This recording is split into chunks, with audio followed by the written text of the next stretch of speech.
Vinland Saga Season 2 Episode 17 Nyawa yang tak tertolong. Terlihat Snake dan Thorfinn sudah masuk ke dalam mode tempur. Snake pun melancarkan serangannya terlebih dahulu. Begitu juga dengan Thorfinn yang menghindar dan membalas serangan Snake. Mereka berdua saling beradu serangan satu sama lain. Di suatu momen, Thorfinn berhasil menghindari serangan Snake dan langsung men-tackle kaki Snake. Thorfinn yang mengetahui tackle-nya berhasil, langsung menghujamkan pukulannya ke arah Snake. Tapi Snake dengan refleks dewanya langsung menebas wajah Thorfinn dan melompat ke belakang. Berkat refleks dewanya, Snake berhasil menggores pipi Thorfinn. Setelah serangan terakhir Snake, mereka berdua saling menjaga jarak dan berkata, "Dia kuat." Sambil melancarkan serangannya, Snake yang heran pun berkata, "Kenapa dia terus-terusan mengelak? Yang benar saja, dia juga tak bersenjata." Thorfinn yang terus-terusan menghindar juga berkata, "Sial, lebih cepat dari siapapun yang pernah kulawan. Aku tak bisa mendekatinya. Serangan yang tangkas tadi, dia petarung yang berpengalaman." Snake yang melihat potensi hebat dari Thorfinn pun bertanya-tanya, "Kenapa orang seperti dia bekerja jadi budak?" Begitu juga dengan Thorfinn yang melihat potensi Snake mengatakan, "Kenapa orang seperti dia jadi penjaga pedalaman?" Terlihat Thorfinn yang menghindari serangan Snake tersandung oleh batu dan Thorfinn langsung kehilangan keseimbangannya. Snake yang melihat hal tersebut tidak menyia-nyiakan kesempatan dan langsung menendang Thorfinn dengan kekuatan penuh. Meski Thorfinn berhasil menangkis tendangan tersebut, Thorfinn terpental cukup jauh dan Thorfinn pun langsung menyadari kalau posisi Snake sudah berada di samping kereta kuda bersama dengan Gardar yang masih tidak berdaya. Arnis yang melihat hal tersebut langsung panik dan memohon kepada Snake untuk jangan membunuh Gardar. Snake yang mendengar permohonan Arnis langsung mengatakan kepada Arnis untuk jangan bersikap egois. Snake pun menjelaskan bahwa Gardar telah membunuh 5 orang dan dirinya tidak akan melepaskannya. Snake pun juga tak akan puas sebelum membunuh Gardar sebanyak 5 kali. Tuan Ladang yang mendengar perkataan Snake juga mengatakan bahwa Tuan Ladang akan ganti rugi atas kematian anak buahnya, meskipun harus menjual lahannya. Tapi Snake menjawab perkataan Tuan Ladang kalau ini bukan soal uang. Snake mengakui kalau dirinya dan anak buahnya bukanlah pahlawan. Dirinya bersama anak buahnya hanyalah penjahat bodoh dan orang-orang gembel yang tak bisa memakai nama aslinya, dikarenakan melanggar hukum dan membuat masalah di sana-sini. Tapi menurut Snake itu tak membuatnya berhak memperlakukannya semena-mena. Snake pun menanyakan kepada Thorfinn dan Arnis, apakah nyawa Gardar lebih penting dari nyawa 5 orang? Thorfinn dan Arnis pun hanya bisa terdiam dan tidak bisa menjawab. Di saat itu juga Snake langsung mengarahkan pedangnya ke Gardar dan menusukkan pedang tersebut tepat di dada Gardar. Thorfinn yang melihat kejadian tersebut hanya bisa pasrah dan kembali ke pendiriannya. Snake pun mengatakan kepada Arnis kalau Arnis telah bersalah karena membebaskan Gardar dan Arnis akan diikat sampai Ketil kembali ke ladang. Tapi tiba-tiba Gardar yang telah ditusuk terbangun dari tidurnya dan langsung mencekik Snake dengan erat. Snake yang dicekik pun berusaha melepaskan diri, tapi apa daya, cakikan Gardar terlalu kuat sampai-sampai membuat Snake kehilangan kesadaran. Thorfinn pun berusaha melepaskan Snake dari degapan Gardar, tapi Gardar terlalu kuat sehingga Thorfinn tidak bisa melepaskan Snake dari degapan Gardar. Arnis yang melihat Gardar bangun dari tidurnya langsung mengajak Gardar untuk pulang. Arnis juga mengatakan kalau semuanya akan baik-baik saja dan tak ada lagi yang bisa mencegahnya untuk pulang bersama. Begitu juga dengan Hjalti yang sudah menunggu kepulangannya. Mendengar hal tersebut, seketika saja Gardar langsung melepaskan degapannya terhadap Snake. Thorfinn yang melihat kondisi Gardar sangat prihatin, dikarenakan tusukan yang diberikan Snake telah menembus ke punggungnya, yang berarti Gardar sudah tidak terselamatkan. Gardar pun bertanya kepada Thorfinn, apakah kereta kuda tersebut milik Thorfinn. Kalau benar, Gardar mau meminjamnya. Tuan ladang langsung menjawab perkataan Gardar bahwa kereta kuda tersebut adalah miliknya dan menyuruh Gardar dan Arnis kembali ke rumahnya. Mendengar hal tersebut, Gardar langsung tersenyum dan berterima kasih kepada tuan ladang.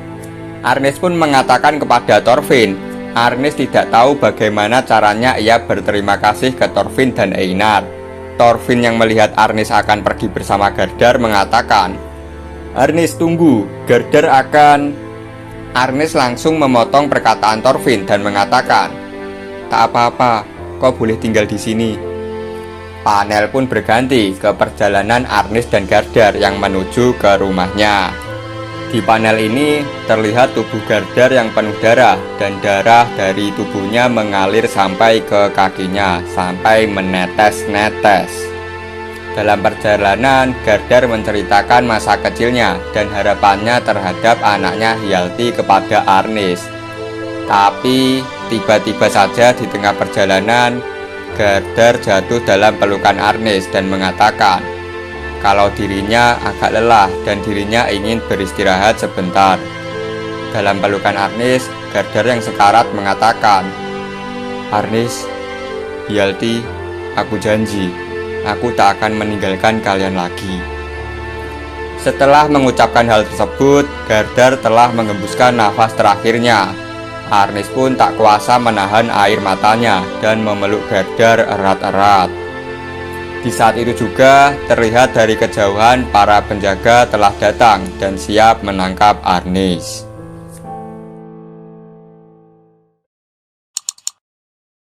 Panel pun berganti, di mana memperlihatkan Knut dan pasukannya. Floki mengatakan kalau ini angin yang baik. Jika angin ini berlanjut, Knut dan pasukannya akan sampai di Ketilfarm selama 2-3 hari. Floki juga mengatakan bahwa Knut seharusnya tidak perlu turun langsung. Mengirimkan Viking Jombox seharusnya cukup untuk berurusan dengan petani-petani dusun di sana. Knut pun bertanya-tanya, apakah para petani akan melawan walaupun mereka tahu akan melawan raja mereka? Ulf yang mendengar perkataan Knut mengatakan bahwa rumor mengatakan Iron Fist Ketil adalah makhluk liar di masa-masa bertarungnya dan sebaiknya jangan lengah. Knut yang mendengar perkataan Ulf mengatakan kalau dirinya tak merasa ketil yang ditemuinya liar. Knut juga mengatakan bahwa rakyatnya juga merupakan harta karun baginya dan Knut tidak ingin kehilangan itu. Kalau ketil dan petani lain tahu otoritasnya dan menyerah, berarti tidak ada alasan lagi untuk berperang. Terlihat Floki sudah mengetahui alasan Knut datang langsung ke Ketilfarm, dan Floki pun bertanya, tapi kalau para petani tersebut melawan, bukankah lebih baik menghukum mereka sebagai contoh untuk yang lain? Knut pun menjawab pertanyaan Floki. Kalau para petani tersebut melawan, Knut tak berniat untuk menahan diri. Di sini terlihat sosok kepala Raja Swen yang tersenyum mendengar perkataan Knut. Panel pun berganti di dermaga Ketilfarm. Terlihat para petani yang dikagetkan dengan kedatangan Thorgil. Mengetahui Thorgil datang, para petani langsung menyambut Thorgil. Thorgil yang disambut oleh para petani mengucapkan terima kasih dan langsung memberikan hadiah.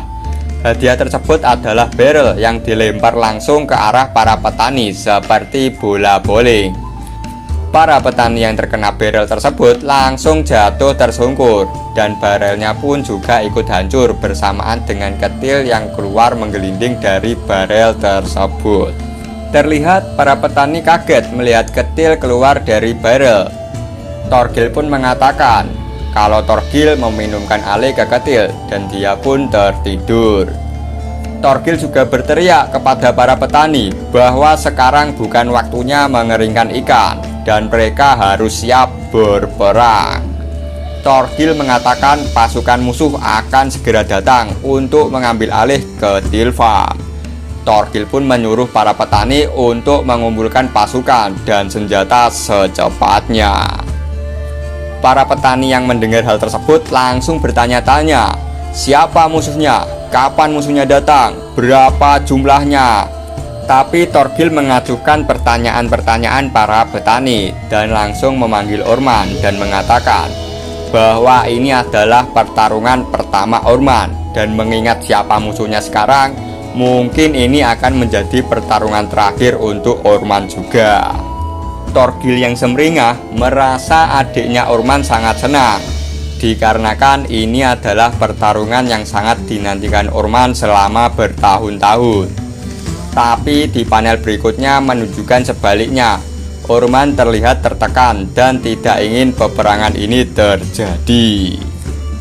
Terlihat Morse menghampiri Kethil dan menagih janjinya, yang mana Kethil menjanjikan kepada Morse akan membeli barang dagangannya dengan harga 3 kali lipat. Morse juga mengatakan kalau bukan karena hal tersebut, Morse tidak akan mengambil resiko untuk mengantar seorang buron kembali ke rumahnya. Kethil yang masih shock dengan keadaannya sekarang mengabaikan semua perkataan Morse dan langsung pergi mencari Arnis. Terlihat juga Leif Erikson yang sangat berharap kalau Thorfinn berada di Kethil Farm. Panel pun berganti ke markas para penjaga. Terlihat kabar akan terjadinya peperangan sudah sampai di telinga para penjaga. Fogg yang sedang berbincang-bincang mengatakan kalau keadaannya sekarang sudah parah. Ditambah lagi tak ada seorang pun di pertanian ini yang punya pengalaman bertarung. Dan para penjaga telah kehilangan 5 tentaranya ketika insiden Gardan. Terlihat Thorfinn dan Einar yang sedang terikat di markas penjaga. Einar mengatakan kalau para penjaga sedang gelisah, yang dikarenakan kembalinya Kethil. Einar juga penasaran dengan reaksi Kethil jika mengetahui Arnis berusaha kabur darinya. Einar juga bertanya-tanya apakah Kethil akan menghukumnya. Mendengar hal tersebut, Thorfinn mengatakan dengan banyaknya penjaga yang terbunuh, mungkin Arnis akan tetap dihukum.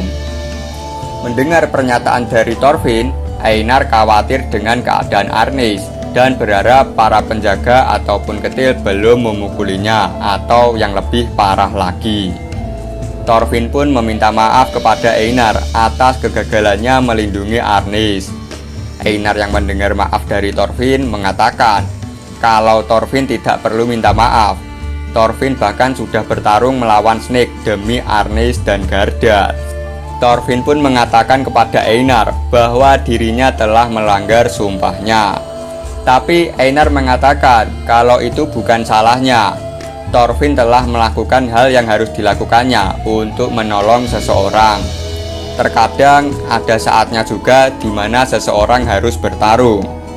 Thorfinn di sini memberi pernyataan kalau dirinya suka dengan sifat Snake. Menurut Thorfinn, Snake adalah orang yang baik dan rasional. Sebenarnya Thorfinn tidak mau melawan Snake, tapi Thorfinn malah melukainya dan alhasil Gardar tetap terbunuh. Thorfinn pun terus bertanya-tanya bagaimana kalau tak ada pilihan yang lebih baik, cara lain di mana tak seorang pun yang mati dan terluka. Thorfinn sudah lama memikirkannya dan berusaha mencari pilihan tersebut. Menurut Thorfinn, kekerasan adalah pilihan terakhir. Dan Thorfinn ingin hidup sebagai seseorang yang akan selalu mengambil pilihan pertama, yaitu tanpa kekerasan, dan tidak akan pernah mengambil pilihan terakhir tersebut. Karena tidak ada namanya orang baik yang menyakiti orang lain. Panel pun berganti ke Kethil. Terlihat Kethil kembali ke rumahnya untuk mencari Arnis. Saat membuka pintu, Kethil mendapati Arnis sudah tidak ada di rumahnya. Istri Kethil yang melihat Kethil lemas dan linglung mengatakan kalau Kethil pulang lebih awal dan menanyakan keadaan Raja Harald kepada Kethil. Tapi Kethil mengabaikan istrinya tersebut dan terus-terusan memanggil nama Arnis. Istrinya pun jengkel melihat sikap Kethil dan mengatakan kalau Arnis telah mencoba kabur dan mengabaikan semua yang telah Kethil lakukan untuknya. Sang istri juga menjelaskan kepada Kethil kalau mantan suami Arnis muncul dan memintanya kabur bersamanya.